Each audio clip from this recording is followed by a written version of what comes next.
of will are to be found in those most universal forces of nature, which partly appear in all matter without exception, as gravity and impenetrability. Section 26. The lowest grades of the objectification of will are to be found in those most universal forces of nature, which partly appear in all matter without exception, as gravity and impenetrability, and partly have shared the given matter among them, so that certain of them reign in one species of matter and others in another species, constituting its specific difference, as rigidity, fluidity, elasticity, electricity, magnetism, chemical properties and qualities of every kind.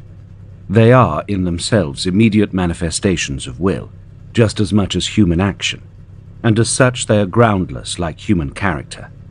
Only their particular manifestations are subordinated to the principle of sufficient reason, like the particular actions of men. They themselves, on the other hand, can never be called either effect or cause, but are the prior and presupposed conditions of all causes and effects, through which their real nature unfolds and reveals itself. It is therefore senseless to demand a cause of gravity or electricity, for they are original forces. Their expressions indeed take place in accordance with the law of cause and effect, so that every one of their particular manifestations has a cause, which is itself again just a similar particular manifestation, which determines that this force must express itself here, must appear in space and time. But the force itself is by no means the effect of a cause, nor the cause of an effect.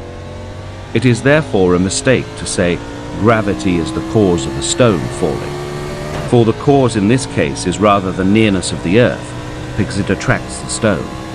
Take the earth away and the stone will not fall, although gravity remains. The force itself lies quite outside the chain of causes and effects which presupposes time, because it only has meaning in relation to it. But the force lies outside time.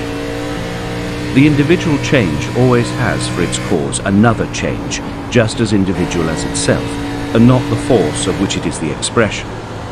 For that which always gives its efficiency to a cause, however many times it may appear, is a force of nature.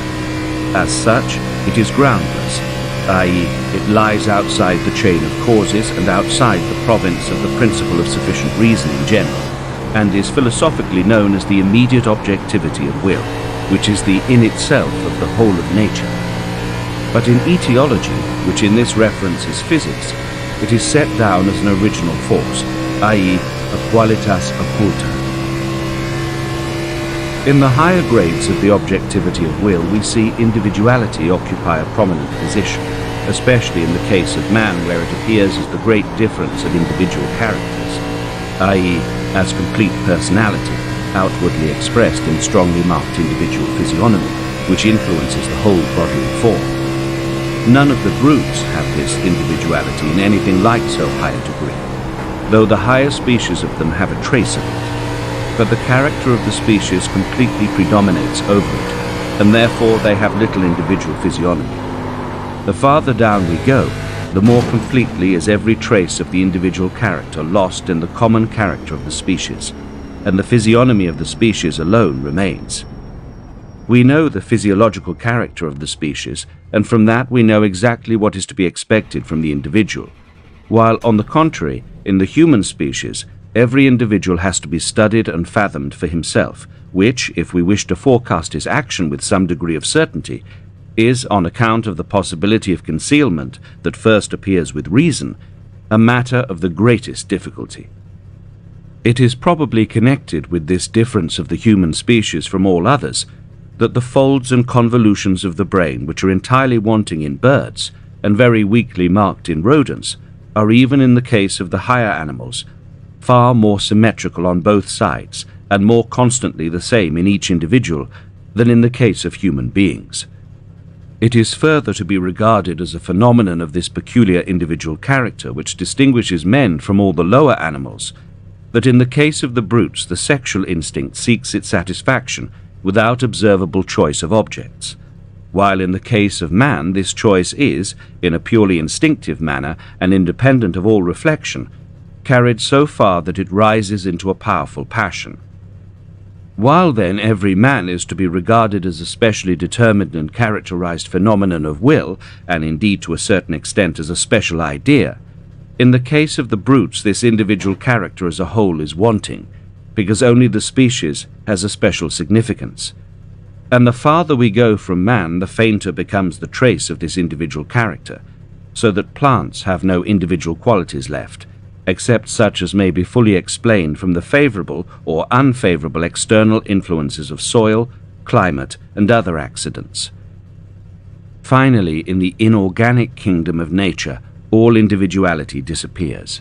The crystal alone is to be regarded as to a certain extent individual.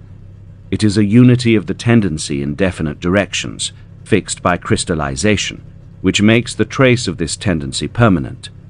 It is at the same time a cumulative repetition of its primitive form, bound into unity by an idea, just as the tree is an aggregate of the single germinating fiber which shows itself in every rib of the leaves, in every leaf, in every branch, which repeats itself and to some extent makes each of these appear as a separate growth, nourishing itself from the greater as a parasite, so that the tree, resembling the crystal, is a systematic aggregate of small plants, although only the whole is the complete expression of an individual idea, i.e., of this particular grade of the objectification of will.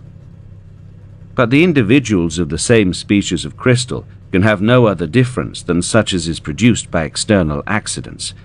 Indeed, we can make at pleasure large or small crystals of every species.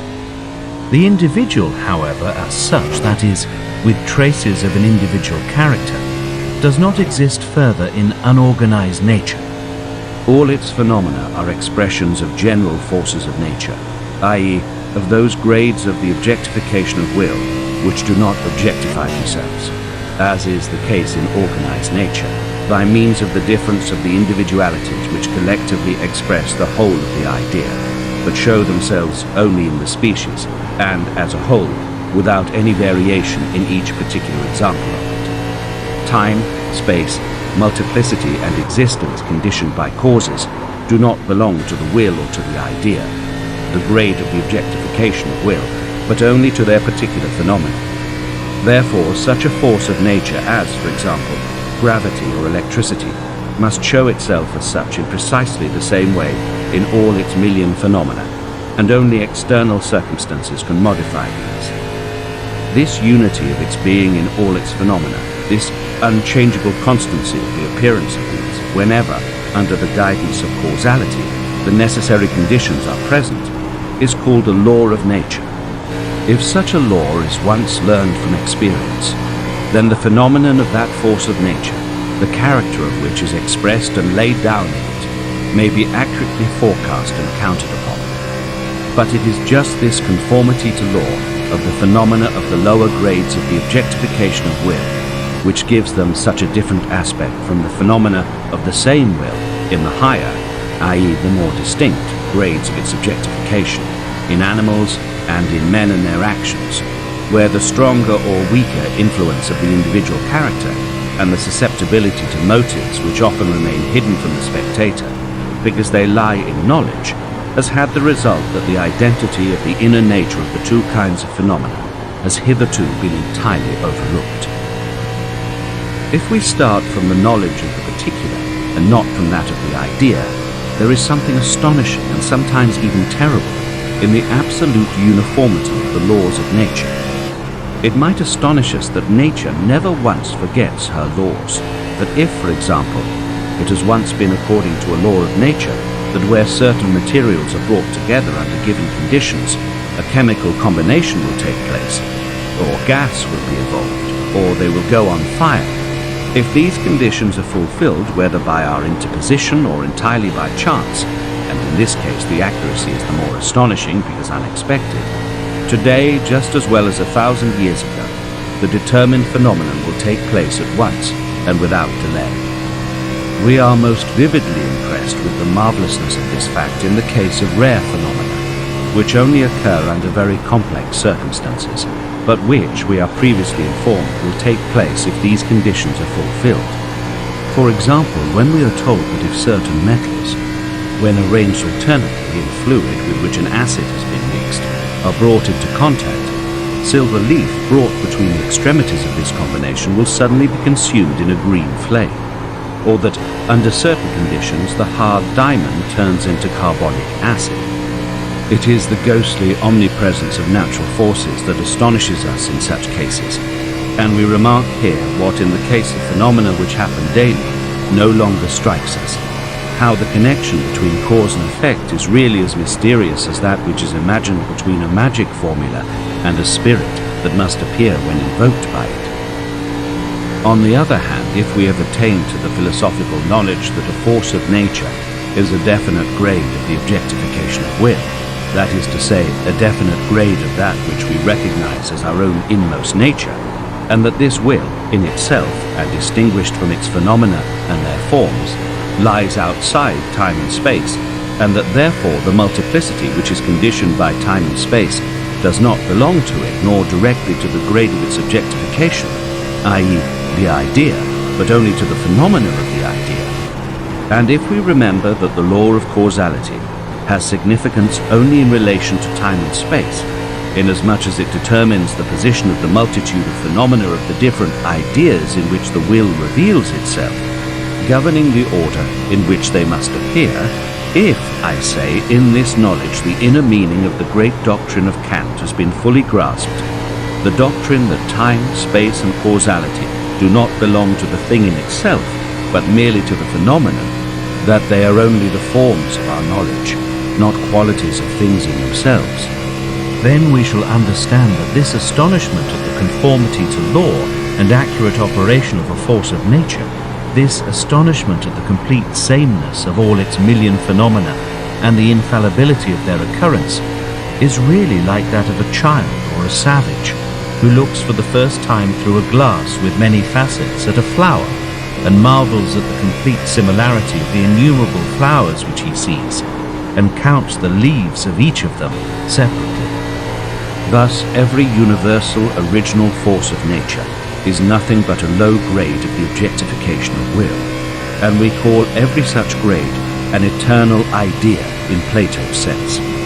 But a law of nature is the relation of the idea to the form of its manifestation. This form is time, space, and causality, which are necessarily and inseparably connected and related to each other. Through time and space, the idea multiplies itself in innumerable phenomena, but the order according to which it enters these forms of multiplicity is definitely determined by the law of causality.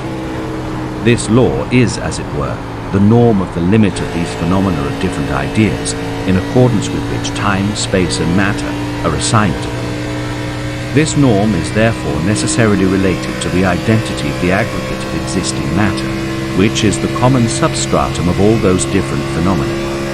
If all these were not directed to that common matter in the possession of which they must be divided, there would be no need for such a law to decide their claims. They might all at once and together fill a boundless space throughout an endless time. Therefore, because all these phenomena of the eternal ideas are directed to one and the same matter, must there be a rule for their appearance and disappearance. For if there were not, they would not make way for each other. Thus, the law of causality is essentially bound up with that of the permanence of substance.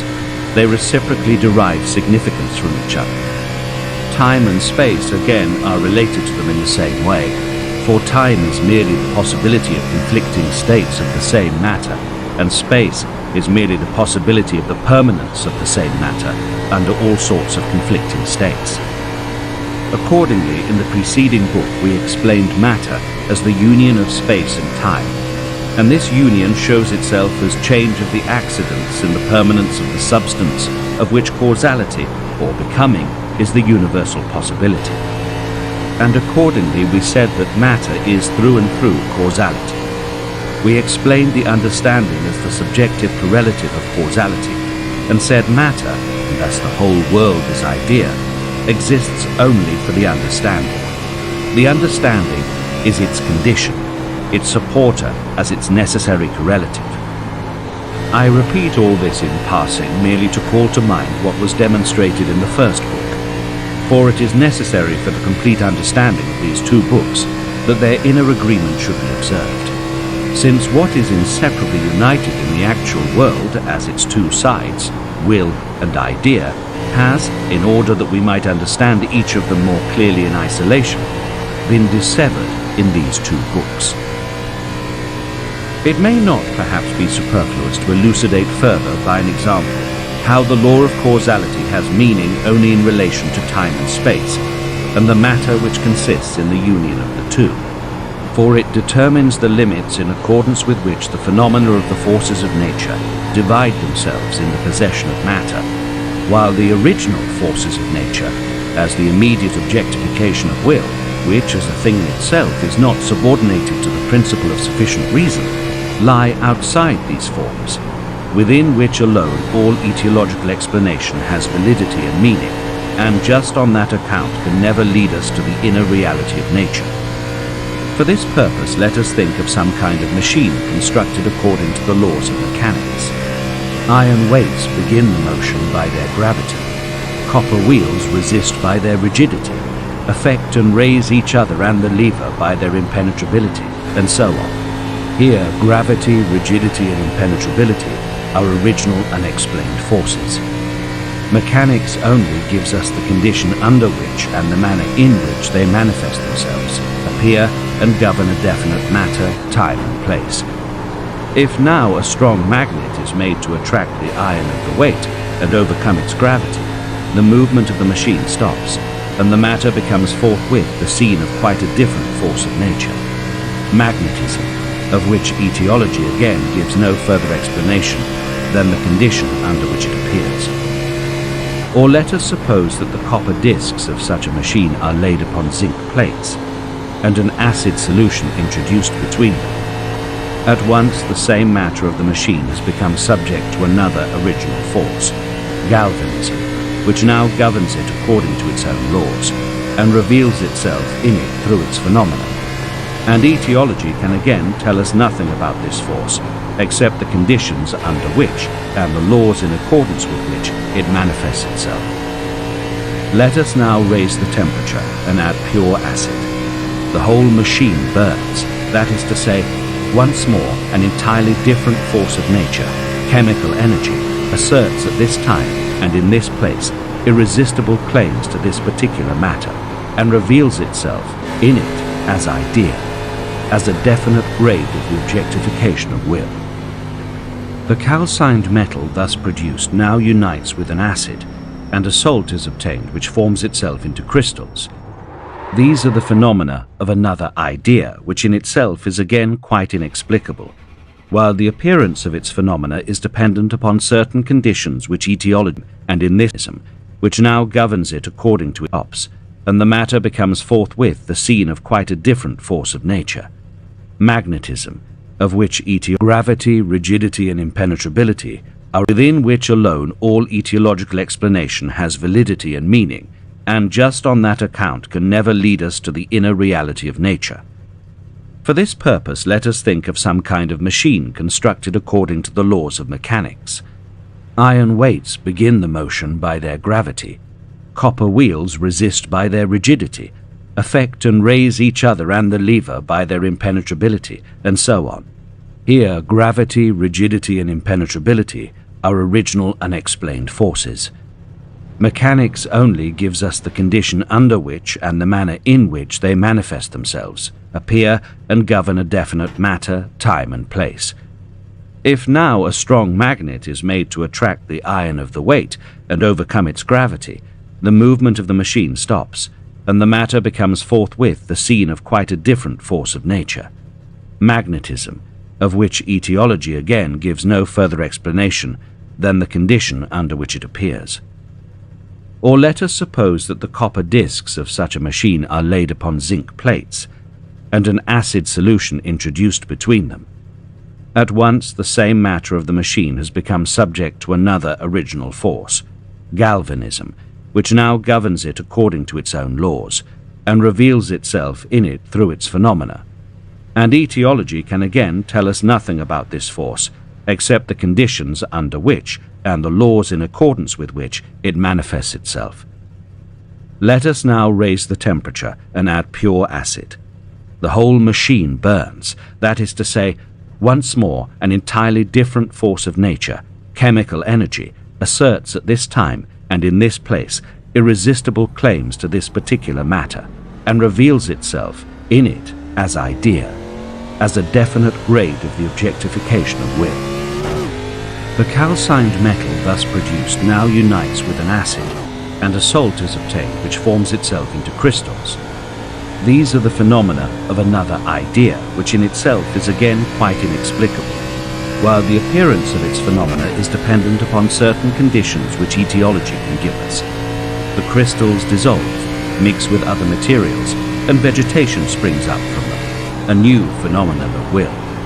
And so the same permanent matter may be followed ad infinitum, to observe how now this and now that natural force obtains a right to it, and temporarily takes possession of it, in order to appear and reveal its own nature. The condition of this right, the point of time and space at which it becomes valid, is given by causality, but the explanation founded upon this law only extends thus far. The force itself is a manifestation of will, and as such is not subject to the forms of the principle of sufficient reason, that is, it is groundless. It lies outside all time, is omnipresent, and seems as if it were to wait constantly till the circumstances occur under which it can appear and take possession of a definite matter, supplanting the forces which have reigned in it till then. All time exists only for the phenomena of such a force, and is without significance for the force itself. Through thousands of years, chemical forces slumber in matter, till the contact with the reagent sets them free. Then they appear, but time exists only for the phenomena, not for the forces themselves. For thousands of years, galvanism slumbered in copper and zinc, and they lay quietly beside silver, which must be consumed in flame as soon as all three are brought together under the required conditions. Even in the organic kingdom we see a dry seed preserve the slumbering force through 3,000 years, and when at last the favorable circumstances occur, grow up as a plant.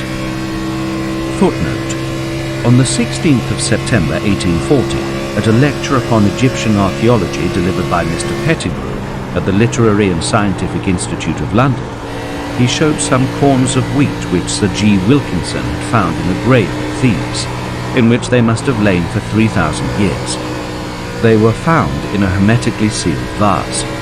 Mr. Pettigrew had sowed 12 grains and obtained a plant which grew 5 feet high, and the seeds of which were now quite ripe. Times, 21st of September 1840.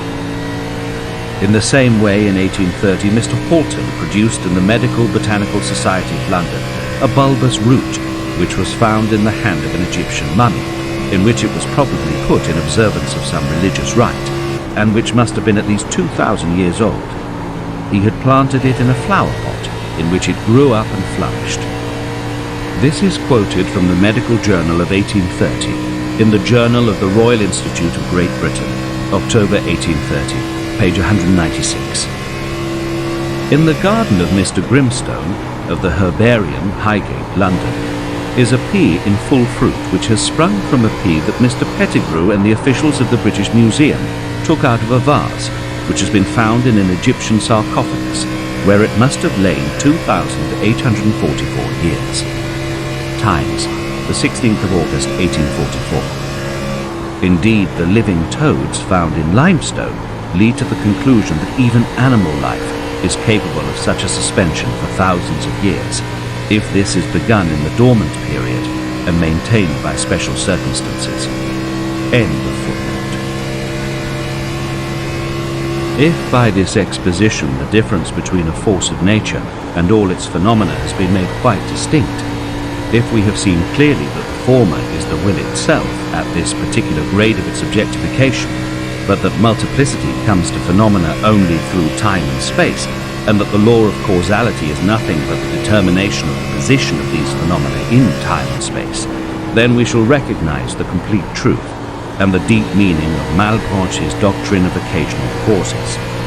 It is well worthwhile comparing this doctrine of his, as he explains it in the Recherche de la Vérité, with this exposition of mine, and observing the complete agreement of the two doctrines in the case of such different systems of thought. Indeed, I cannot help admiring how Malebranche, though thoroughly involved in the positive dogmas which his age inevitably forced upon him, yet in such bonds and under such a burden, hit the truth so happily, so correctly, and even knew how to combine it with these dogmas, at all events, verbally. For the power of truth is incredibly great, and of unspeakable endurance. We find constant traces of it in all, even the most eccentric and absurd dogmas, of different times and different lands. Often indeed in strange company, curiously mixed up with other things, but still recognizable. It is like a plant that germinates under a heap of great stones, but still struggles up to the light, working itself through with many deviations and windings, disfigured, worn out, stunted in its growth, but yet to the light. In any case, Malebranche is right. Every natural cause is only an occasional cause. It only gives opportunity or occasion for the manifestation of the one indivisible will, which is the in itself of all things, and whose graduated objectification is the whole visible world. Only the appearance, the becoming visible in this place at this time, is brought about by the cause, and is so far dependent on it, but not the whole of the phenomenon, nor its inner nature. This is the will itself, to which the principle of sufficient reason has not application, and which is therefore groundless.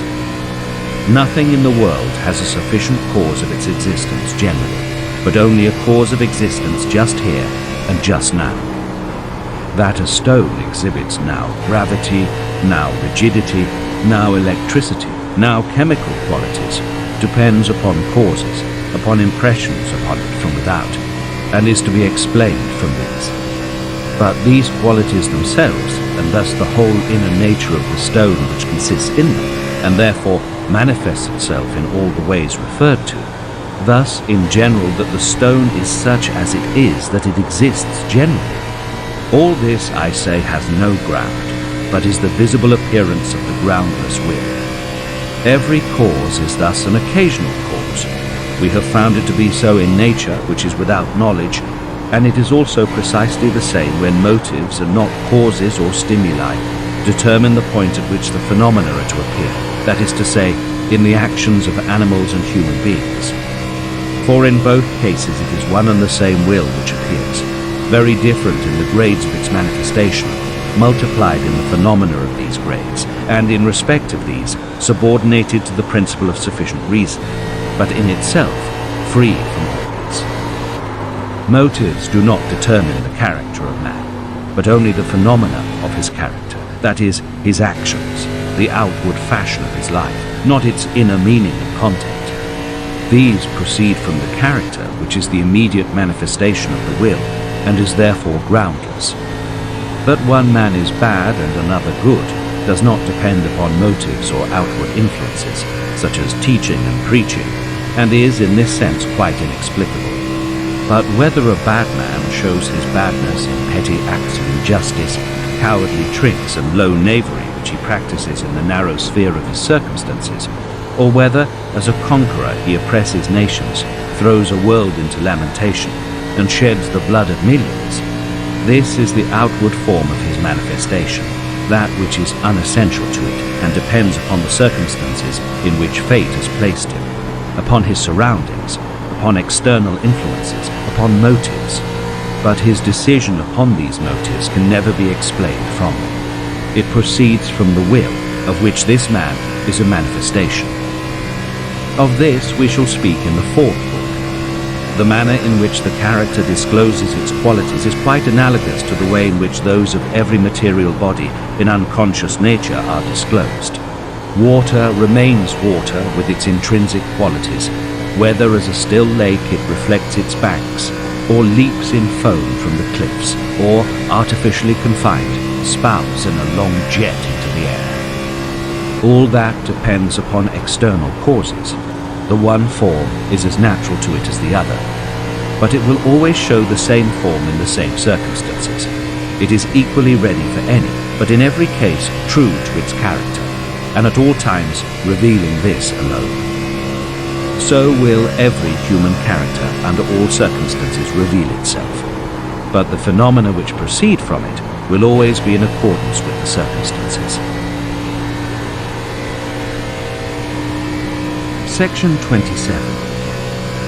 If, from the foregoing consideration of the forces of nature and their phenomena, we have come to see clearly how far an explanation from causes can go, and where it must stop, if it is not to degenerate into the vain attempt to reduce the content of all phenomena to their mere form, in which case there would ultimately remain nothing but form, we shall be able to settle in general terms what is to be demanded of etiology as a whole.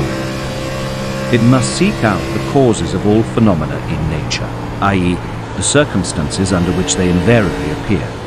Then it must refer the multitude of phenomena which have various forms and various circumstances to what is active in every phenomenon and is presupposed in the cause, original forces of nature. It must correctly distinguish between a difference of the phenomenon which arises from a difference of the force and one which results merely from a difference of the circumstances under which the force expresses itself. And with equal care it must guard against taking the expressions of one and the same force under different circumstances for the manifestations of different forces, and conversely against taking for manifestations of one and the same force what originally belongs to different forces. Now this is the direct work of the faculty of judgment, and that is why so few men are capable of increasing our insight in physics, while all are able to enlarge experience. Indolence and ignorance make us disposed to appeal too soon to original forces. This is exemplified with an exaggeration that savours of irony in the entities and quiddities of the schoolmen. Nothing is further from my desire than to favour their resuscitation. We have just as little right to appeal to the objectification of will, instead of giving a physical explanation, as we have to appeal to the creative power of God. For physics demands causes, and the will is never a cause. Its whole relation to the phenomenon is not in accordance with the principle of sufficient reason, but that which in itself is the will exists in another aspect as idea, that is to say, is phenomenon. As such, it obeys the laws which constitute the form of the phenomenon. Every movement, for example, although it is always a manifestation of will, must yet have a cause from which it is to be explained in relation to a particular time and space, that is, not in general in its inner nature, but as a particular phenomenon. In the case of the stone, this is a mechanical cause. In that of the movement of a man, it is a motive, but in no case can it be wanting. On the other hand, the universal common nature of all phenomena of one particular kind, that which must be presupposed if the explanation from causes is to have any sense and meaning, is the general force of nature, which in physics must remain a qualitas occulta, because with it the etiological explanation ends and the metaphysical begins. But the chain of causes and effects is never broken by an original force to which it has been necessary to appeal. It does not run back to such a force as if it were its first link, but the nearest link, as well as the remotest, presupposes the original force, and could otherwise explain nothing. A series of causes and effects may be the manifestation of the most different kinds of forces, whose successive visible appearances are conducted through it, as I have illustrated above, by the example of a metal machine. But the difference of these original forces, which cannot be referred to each other, by no means breaks the unity of that chain of causes and the connection between all its links. The etiology and the philosophy of nature never do violence to each other, but go hand in hand, regarding the same object from different points of view. Etiology gives an account of the causes which necessarily produce the particular phenomenon to be explained. It exhibits, as the foundation of all its explanations, the universal forces which are active in all these causes and effects. It accurately defines, enumerates, and distinguishes these forces, and then indicates all the different effects in which each force appears, regulated by the difference of the circumstances, always in accordance with its own peculiar character, which it discloses in obedience to an invariable rule, called a law of nature. When all this has been thoroughly accomplished by physics in every particular, it will be complete and its work will be done. There will then remain no unknown force in unorganized nature, nor any effect which has not been proved to be the manifestation of one of these forces under definite circumstances, in accordance with the law of nature. Yet a law of nature remains merely the observed rule, according to which nature invariably proceeds, whenever certain definite circumstances occur. Therefore, a law of nature may be defined as a fact expressed generally, and thus a complete enumeration of all the laws of nature would only be a complete register of facts. The consideration of nature as a whole is thus completed in morphology, which enumerates, compares, and arranges all the enduring forms of organized nature. Of the causes of the appearance of the individual creature, it has little to say, for in all cases this is procreation, the theory of which is a separate matter, and in rare cases the generatio equivoca. But to this last belongs, strictly speaking, the manner in which all the lower grades of the objectification of will, that is to say, physical and chemical phenomena, appear as individual, and it is precisely the task of etiology to point out the conditions of this appearance. Philosophy, on the other hand, concerns itself only with the universal, in nature as everywhere else. The original forces themselves are here its object, and it recognizes in them the different grades of the objectivity of will, which is the inner nature, the in itself of this world. And when it regards the world apart from will, it explains it as merely the idea of the subject. But if etiology, instead of preparing the way for philosophy and supplying its doctrines with practical application by means of instances, supposes that its aim is rather to deny the existence of all original forces, except perhaps one, the most general, for example, impenetrability, which it imagines it thoroughly understands, and consequently seeks forcibly to refer all the others to it, it forsakes its own province and can only give us error instead of truth. The content of nature is supplanted by its form. Everything is ascribed to the circumstances which work from without, and nothing to the inner nature of the thing. Now, if it were possible to succeed by this method, a problem in arithmetic would, ultimately, as we have already remarked, solve the riddle of the universe. But this is the method adopted by those, referred to above, who think that all physiological effects ought to be reduced to form and combination. This, perhaps, to electricity, and this again to chemism, and chemism to mechanism. The mistake of Descartes, for example, and of all the atomists, was of this last description. They referred the movements of the globe to the impact of a fluid, and the qualities of matter to the connection and form of the atoms, and hence they labored to explain all the phenomena of nature as merely manifestations of impenetrability and cohesion. Although this has been given up, precisely the same error is committed in our own day by the electrical, chemical, and mechanical physiologists, who obstinately attempt to explain the whole of life and all the functions of the organism from form and combination. In Meckel's Archiv für Physiologie, 1820, we still find it stated that the aim of physiological explanation is the reduction of organic life to the universal forces with which physics deals. Lamarck, also in his Phlosophy zoologique, explains life as merely the effect of warmth and electricity. Heat and electric matter are wholly sufficient to make up this essential cause of life. According to this, warmth and electricity would be the thing in itself, and the world of animals and plants its phenomenal appearance. The absurdity of this opinion becomes glaringly apparent at the 306th and following pages of that work. It is well known that all these opinions that have been so often refuted have reappeared quite recently with renewed confidence. If we carefully examine the foundation of these views, we shall find that they ultimately involve the presupposition that the organism is merely an aggregate of phenomena of physical, chemical, and mechanical forces, which have come together here by chance and produce the organism as a freak of nature without further significance.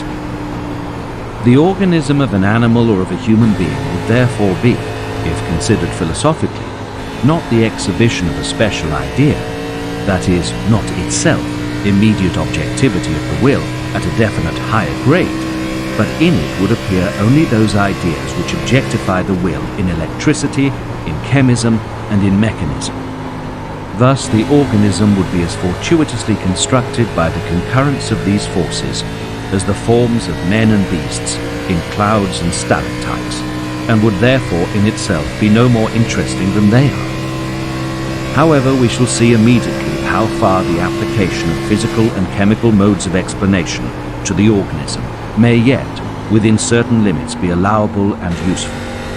For I shall explain that the vital force certainly avails itself of and uses the forces of unorganized nature. Yet these forces no more constitute the vital force than a hammer and anvil make a blacksmith. Therefore, even the most simple example of plant life can never be explained from these forces by any theory of capillary attraction and endosmose, much less animal life. The following observations will prepare the way for this somewhat difficult discussion. It follows from all that has been said that it is certainly an error on the part of natural science to seek to refer the higher grades of the objectification of will to the lower, for the failure to recognize or the denial of original and self-existing forces of nature is just as wrong as the groundless assumption of special forces when what occurs is merely a peculiar kind of manifestation of what is already known. Thus Kant rightly says that it would be absurd to hope for a blade of grass from a Newton, that is, from one who reduced the blade of grass to the manifestations of physical and chemical forces, of which it was the chance product, and therefore a mere freak of nature in which no special idea appeared, i.e., the will did not directly reveal itself in a higher and specific grade, but just as in the phenomena of unorganized nature and by chance in this form. The schoolmen who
Kant rightly says that it would be absurd to hope for a blade of grass from a Newton, that is, from one who reduced the blade of grass to the manifestations of physical and chemical forces, of which it was the chance product, and therefore a mere freak of nature in which no special idea appeared, i.e., the will did not directly reveal itself in a higher and specific grade, but just as in the phenomena of unorganized nature and by chance in this form.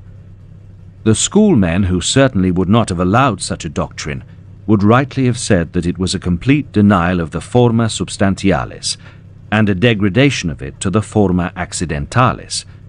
For the forma substantialis of Aristotle denotes exactly what I call the grade of the objectification of will in a thing.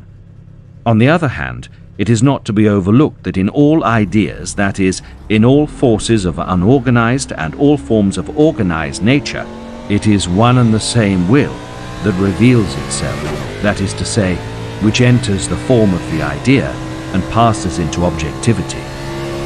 Its unity must therefore be also recognizable through an inner relationship between all its phenomena.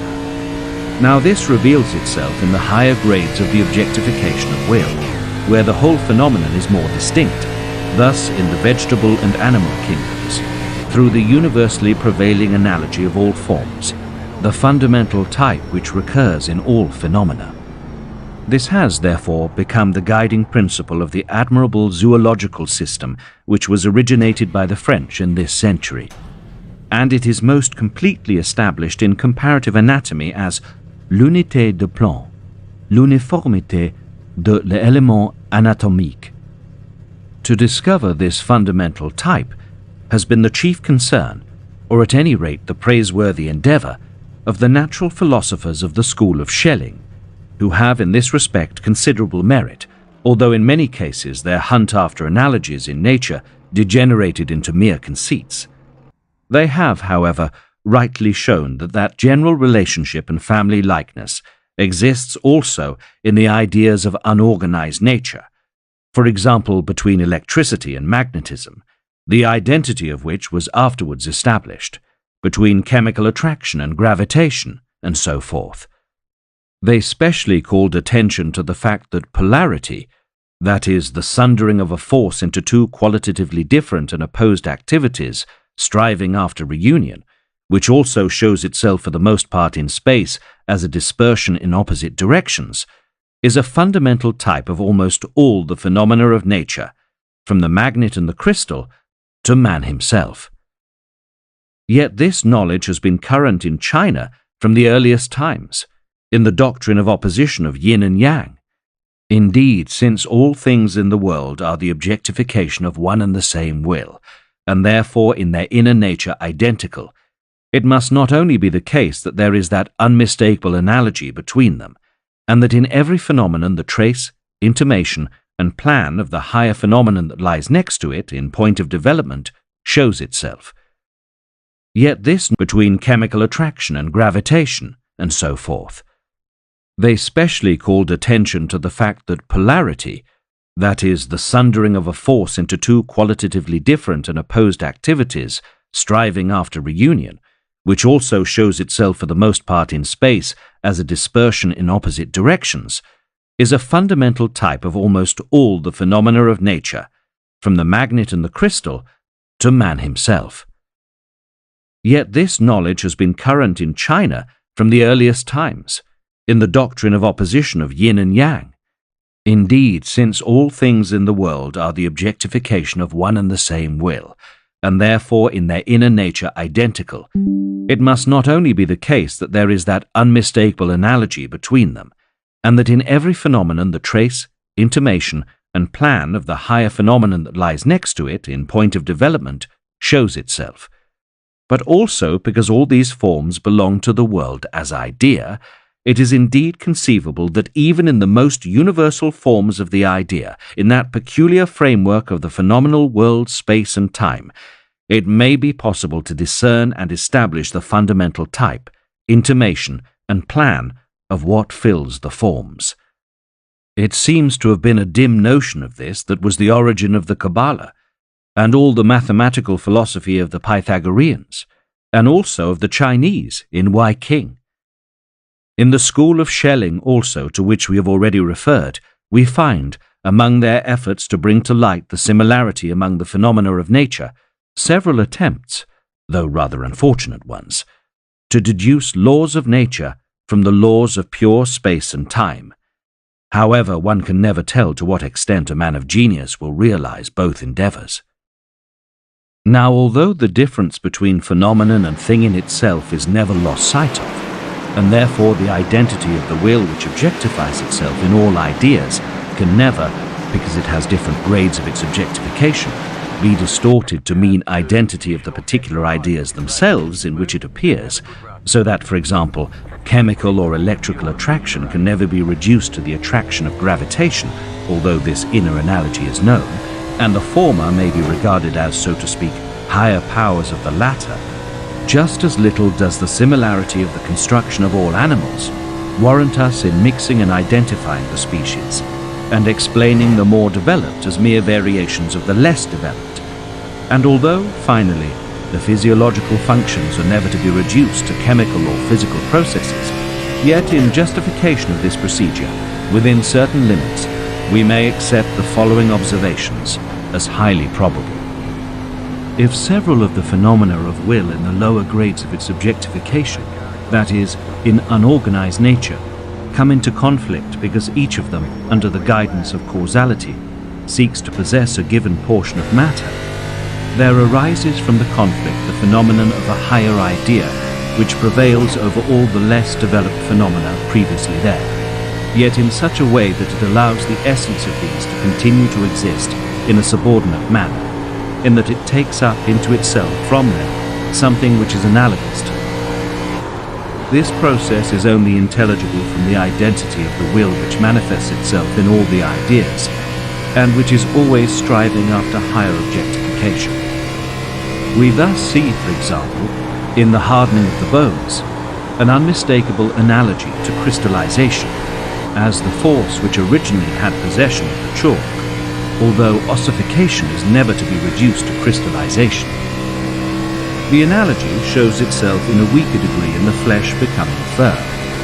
The combination of humors in the animal body and secretion are also analogous to chemical combination and separation. Indeed, the laws of chemistry are still strongly operative in this case, but subordinated, very much modified, and mastered by a higher idea. Therefore, mere chemical forces outside the organism will never afford us such humors, but en kai resin naturae, chemistry call this. It mocks herself and doesn't know it. Goethe's Faust. The more developed idea resulting from this victory over several lower ideas, or objectifications of will, gains an entirely new character by taking up into itself, from every idea over which it has prevailed, a strengthened analogy. The will objectifies itself in a new, more distinct way. It originally appears in generatio equivoca, afterwards in assimilation to the given germ, organic moisture, plant, animal, man. Thus, from the strife of lower phenomena, the higher arise, swallowing them all up, but yet realizing in the higher grade the tendency of all the lower. Here then already the law applies. The serpent can become the dragon only by swallowing the serpent. Bacon, Sermones Fidelis.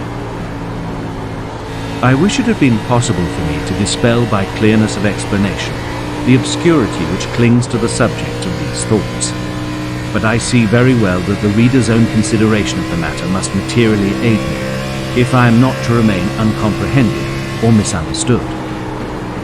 According to the view I have expressed, the traces of chemical and physical modes of operation will indeed be found in the organism, but it can never be explained from them, because it is by no means a phenomenon even accidentally brought about through the united actions of such forces, but a higher idea which has overcome these lower ideas by subduing assimilation.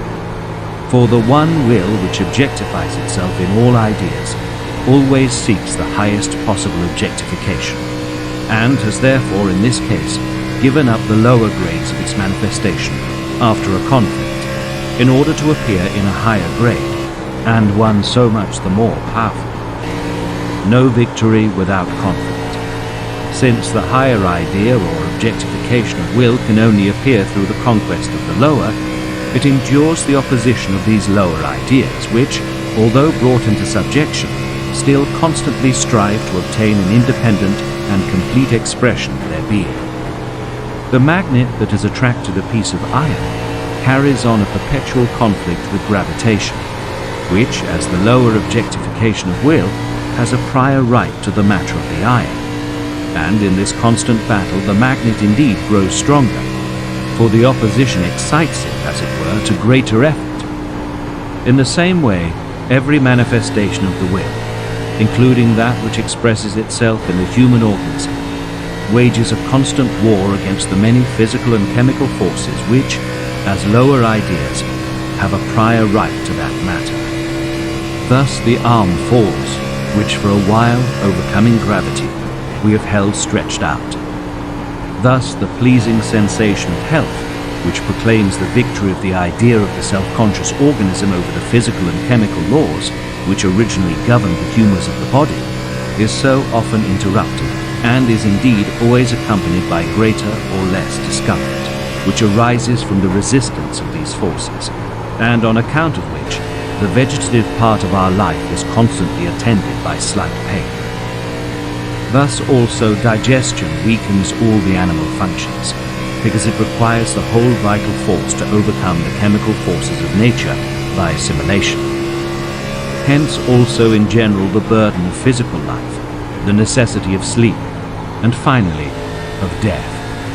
For at last these subdued forces of nature, assisted by circumstances, win back from the organism, wearied even by the constant victory, the matter it took from them, and attain to an unimpeded expression of their being. We may therefore say that every organism expresses the idea of which it is the image, only after we have subtracted the part of its force which is expended in subduing the lower ideas that strive with it for matter. This seems to have been running in the mind of Jacob Böhm, when he says somewhere that all the bodies of men and animals, and even all plants, are really half dead. According as the subjection in the organism of these forces of nature, which express the lower grades of the objectification of will, is more or less successful, the more or the less completely does it attain to the expression of its idea.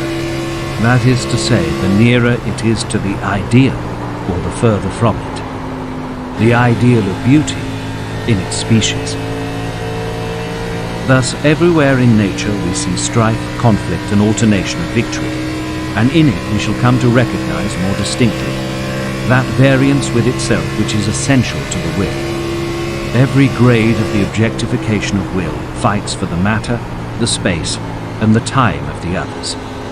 The permanent matter must constantly change its form, for under the guidance of causality, mechanical, physical, chemical, and organic phenomena, eagerly striving to appear, wrest the matter from each other, for each desires to reveal its own idea.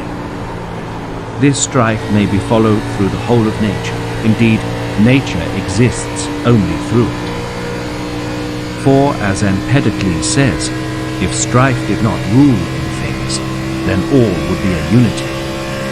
Aristotle, Metaphysics.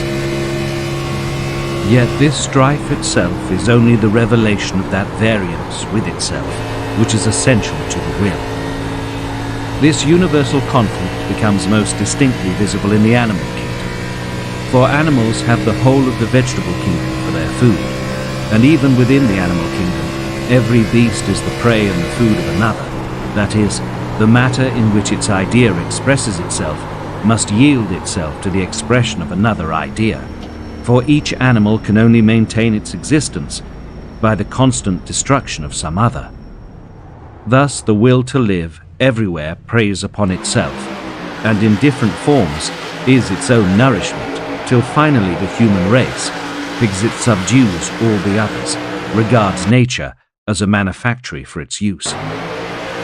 Yet even the human race, as we shall see in the fourth book, reveals in itself with most terrible distinctness this conflict, this variance with itself of the will, and we find homo homini lupus, man is a wolf for man. Meanwhile, we can recognize this strife, this subjugation, just as well in the lower grades of the objectification of will. Many insects, especially ichneumon flies, lay their eggs on the skin and even in the body of the larvae of other insects, whose slow destruction is the first work of the newly hatched brood. The young hydra, which grows like a bud out of the old one and afterwards separates itself from it, fights while it is still joined to the old one for the prey that offers itself, so that the one snatches it out of the mouth of the other. But the bulldog ant of Australia affords us the most extraordinary example of this kind. For if it is cut in two, a battle begins between the head and the tail. The head seizes the tail with its teeth, and the tail defends itself bravely by stinging the head. The battle may last for half an hour, until they die or are dragged away by other ants. This contest takes place every time the experiment is tried. From a letter by Howard in the W Journal, reprinted in Galignani's Messenger, 17th of November, 1855. On the banks of the Missouri one sometimes sees a mighty oak, the stem and branches of which are so encircled, fettered, and interlaced by a gigantic wild vine that it withers as if choked. The same thing shows itself in the lowest grades, for example when water and carbon are changed into vegetable sap, or vegetables or bread into blood by organic assimilation, and so also in every case in which animal secretion takes place, along with the restriction of chemical forces to a subordinate mode of activity. This also occurs in unorganized nature when, for example, crystals in process of formation meet, cross, and mutually disturb each other to such an extent that they are unable to assume the pure crystalline form, so that almost every cluster of crystals is an image.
image of such a conflict of will at this low grade of its objective. So also in every case in which animal secretion takes place, along with the restriction of chemical forces to a subordinate mode of activity.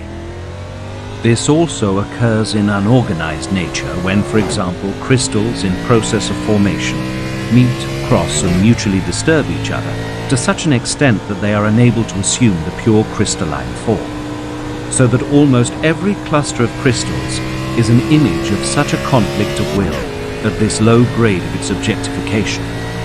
Or again, when a magnet forces its magnetism upon iron in order to express its idea in it, or when galvanism overcomes chemical affinity, decomposes the closest combinations, and so entirely suspends the laws of chemistry that the acid of a decomposed salt at the negative pole must pass to the positive pole without combining with the alkalis through which it goes on its way, or turning red the litmus paper that touches it. On a large scale, it shows itself in the relation between the central body and the planet. For although the planet is in absolute dependence, yet it always resists, just like the chemical forces in the organism. Hence arises the constant tension between centripetal and centrifugal force, which keeps the globe in motion, and is itself an example of that universal essential conflict of the manifestation of will, which we are considering. For as every body must be regarded as the manifestation of a will, and as will necessarily expresses itself as a struggle, the original condition of every world that is formed into a globe cannot be rest, but motion, a striving forward in boundless space without rest and without end. Neither the law of inertia nor that of causality is opposed to this, for as, according to the former, matter as such is alike indifferent to rest and motion, its original condition may just as well be the one as the other. Therefore, if we first find it in motion, we have just as little right to assume that this was preceded by a condition of rest, and to inquire into the cause of the origin of the motion, as, conversely, if we found it at rest, we would have to assume a previous motion and inquire into the cause of its suspension. It is, therefore, not needful to seek for a first impulse for centrifugal force, for according to the hypothesis of Kant and Laplace, it is, in the case of the planets, the residue of the original rotation of the central body from which the planets have separated themselves as it contracted.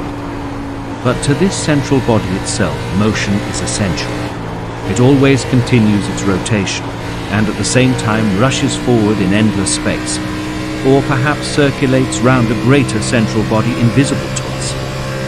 This view entirely agrees with the conjecture of astronomers that there is a central sun, and also with the observed advance of our whole solar system, and perhaps of the whole stellar system to which our sun belongs.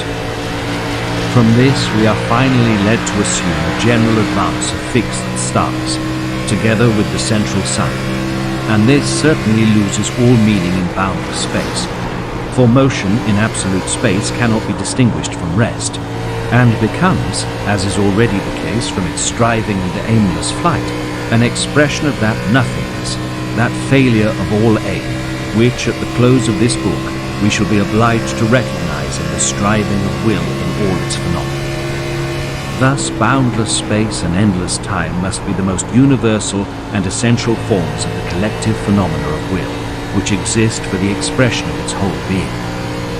Lastly, we can recognize that conflict which we are considering of all phenomena of will against each other in simple matter, regarded as such.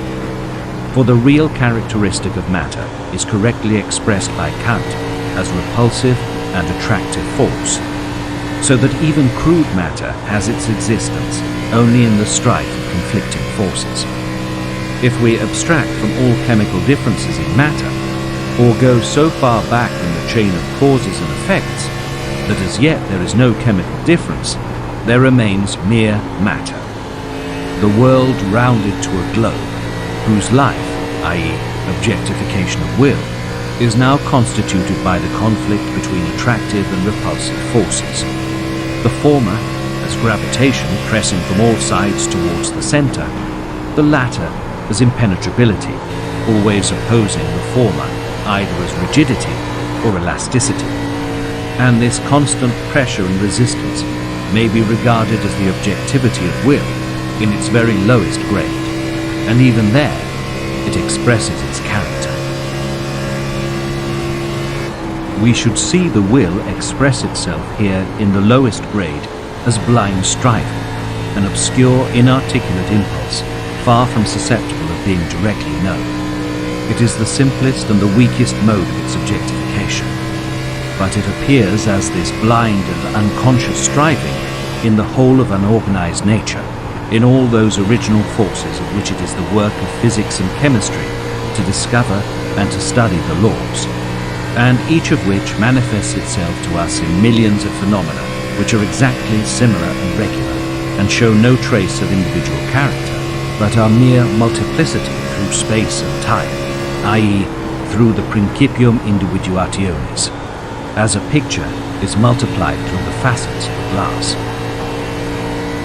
From grade to grade, objectifying itself more distinctly, yet still completely without consciousness as an obscure striving force, the will acts in the vegetable kingdom also, in which the bond of its phenomena consists no longer properly of causes, but of stimuli, and finally also in the vegetative part of the animal phenomena, in the production and maturing of the animal, and in sustaining its inner economy, in which the manifestation of will is still always necessarily determined by stimuli. The ever-ascending grades of the objectification of will bring us at last to the point at which the individual that expresses the idea could no longer receive food for its assimilation through mere movement following upon stimuli. For such a stimulus must be waited for, but the food has now come to be of a more special and definite kind, and with the ever-increasing multiplicity of the individual phenomena, the crowd and confusion has become so great that they interfere with each other, and the chance of the individual that is moved merely by stimuli and must wait for its food would be too unfavorable. From the point, therefore, at which the animal has delivered itself from the egg or the womb in which it vegetated without consciousness, its food must be sought out and selected. For this purpose, movement following upon motives, and therefore consciousness, becomes necessary, and consequently it appears as an agent, mechane, called in at this stage of the objectification of will for the conservation of the individual and the propagation of the species. It appears represented by the brain, or a large ganglion, just as every other effort or determination of the will which objectifies itself is represented by an organ, that is to say, manifests itself for the idea as an organ. But with this means of assistance, this mechane, the world as idea comes into existence at a stroke, with all its forms, object and subject, time, space, multiplicity and causality.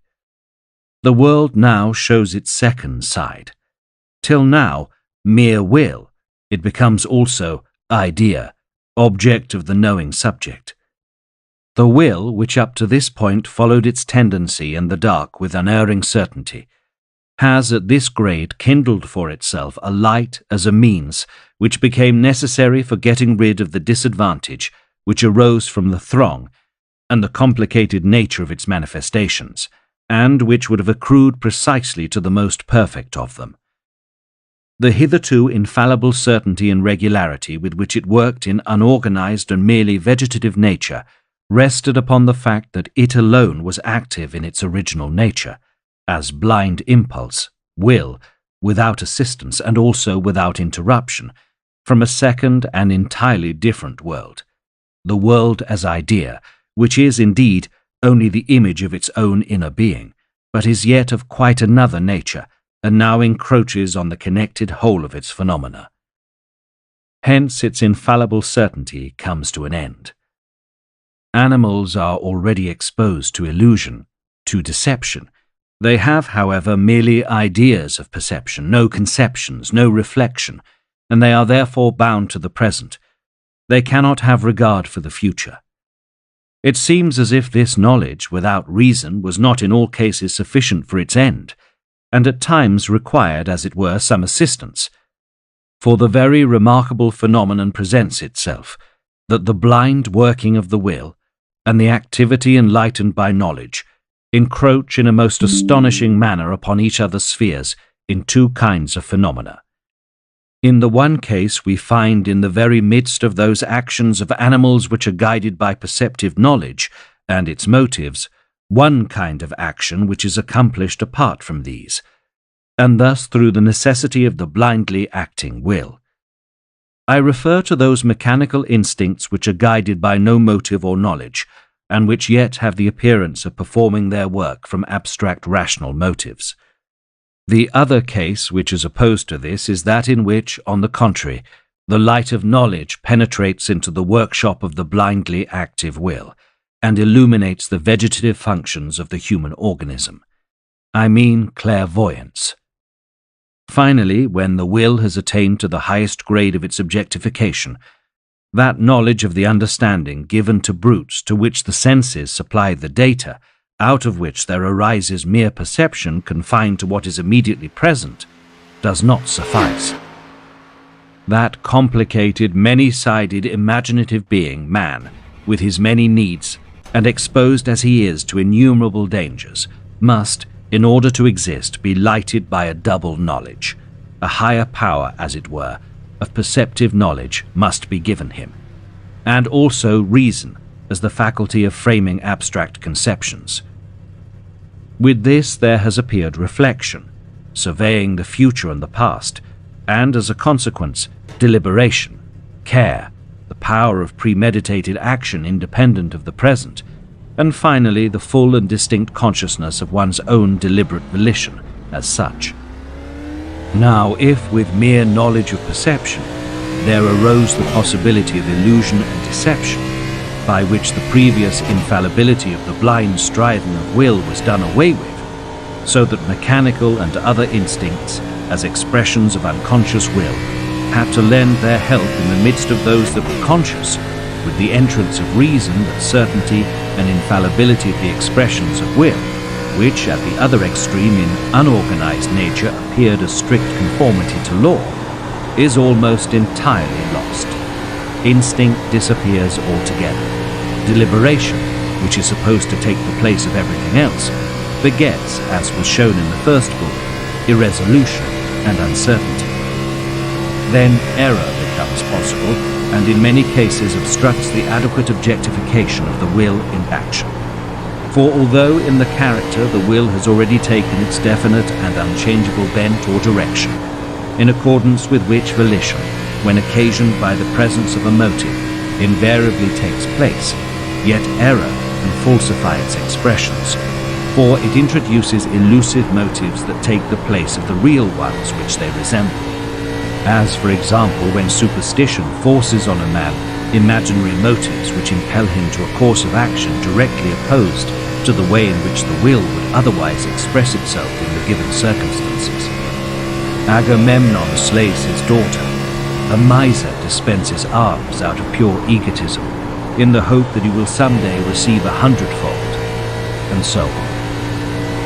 Thus knowledge generally, rational as well as merely sensuous, proceeds originally from the will itself, belongs to the inner being of the higher grades of its objectification as a mere machine, a means of supporting the individual and the species, just like any organ of the body. Originally destined for the service of the will for the accomplishment of its aims, it remains almost throughout entirely subjected to its service. It is so in all brutes and in almost all men. Yet we shall see in the third book how in certain individual men knowledge can deliver itself from this bondage, throw off its yoke, and free from all the aims of will, exist purely for itself, simply as a clear mirror of the world, which is the source of art. Finally, in the fourth book, we shall see how, if this kind of knowledge reacts on the will, it can bring about self-surrender, i.e., resignation, which is the final goal, and indeed the inmost nature of all virtue and holiness, and is deliverance from the world.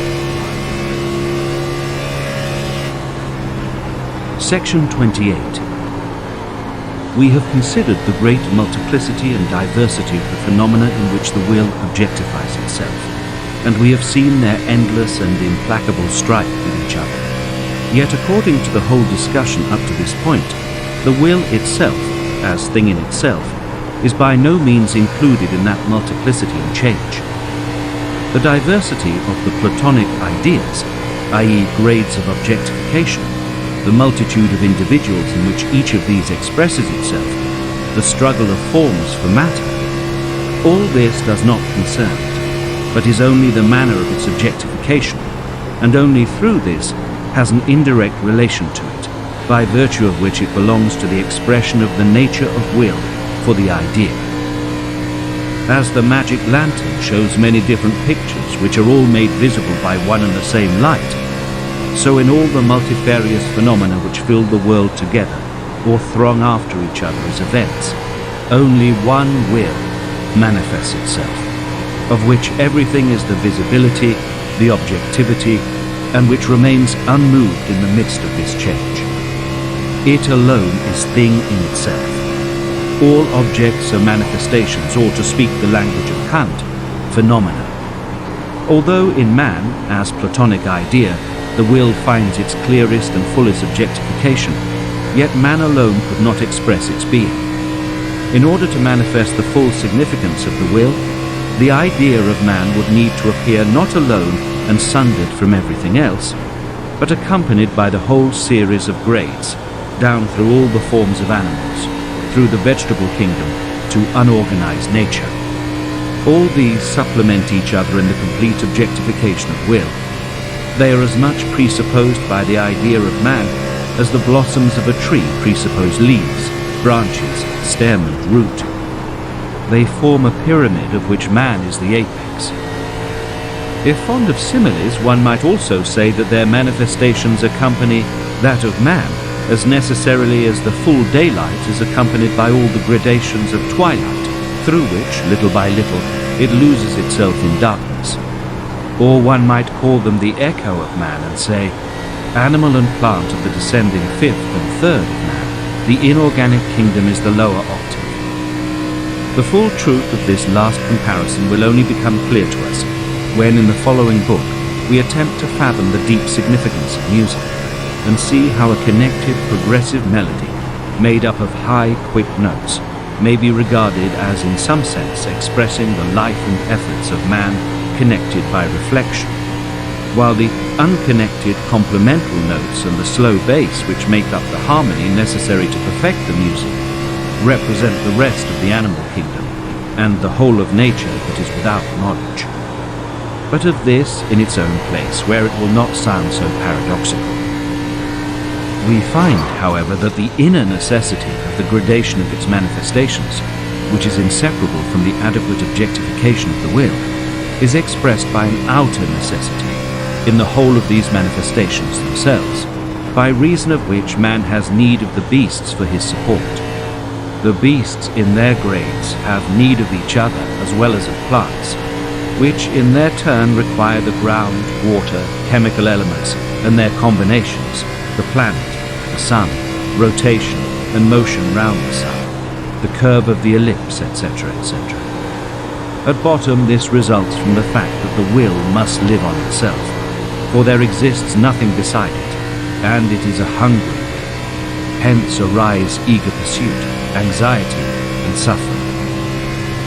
It is only the knowledge of the unity of will as thing in itself, in the endless diversity and multiplicity of the phenomena, that can afford us the true explanation of that wonderful, unmistakable analogy of all the productions of nature, that family likeness on account of which we may regard them as variations on the same ungiven theme. So in like measure, through the distinct and thoroughly comprehended knowledge of that harmony, that essential connection of all the parts of the world, that necessity of their gradation which we have just been considering, we shall obtain a true and sufficient insight into the inner nature and meaning of the undeniable teleology of all organized productions of nature, which, indeed, we presupposed a priori when considering and investigating them. This teleology is of a twofold description. Sometimes an inner teleology, that is, an agreement of all the parts of a particular organism so ordered that the sustenance of the individual and the species results from it, and therefore presents itself as the end of that disposition or arrangement.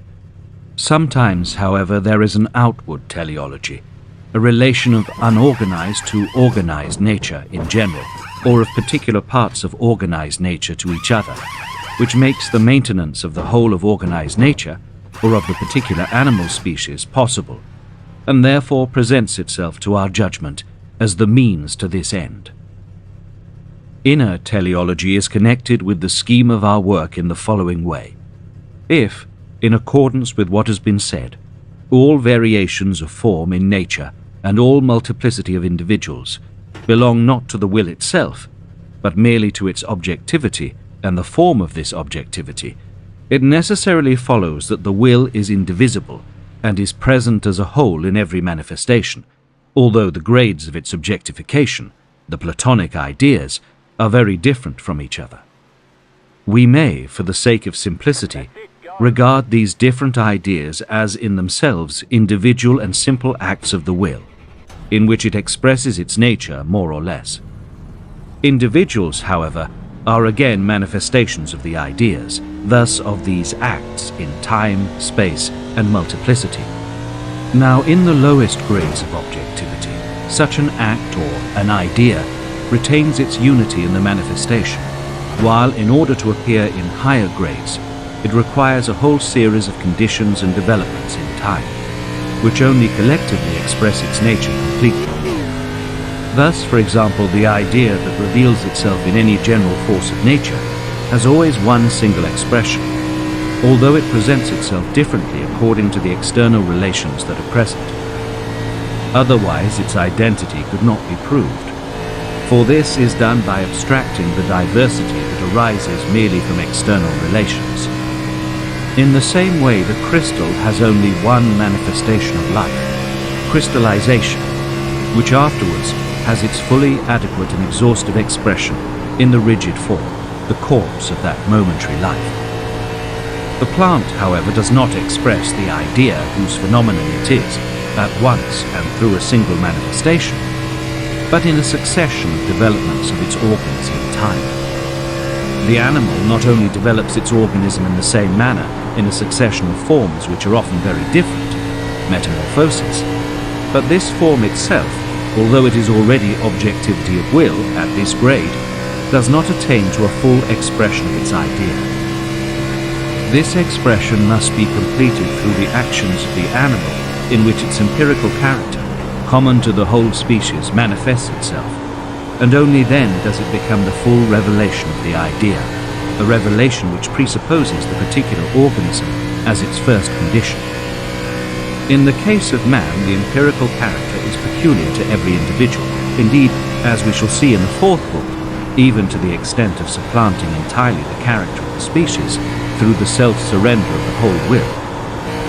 That which is known as the empirical character, through the necessary development in time, and the division into particular actions that is conditioned by it, is, when we abstract from this temporal form of the manifestation the intelligible character, according to the expression of Kant, who shows his undying merit especially in establishing this distinction and explaining the relation between freedom and necessity, i.e. between the will as thing in itself and its manifestations in time. Thus, the intelligible character coincides with the idea, or more accurately, with the original act of will which reveals itself in it. So far, then, not only the empirical character of every man, but also that of every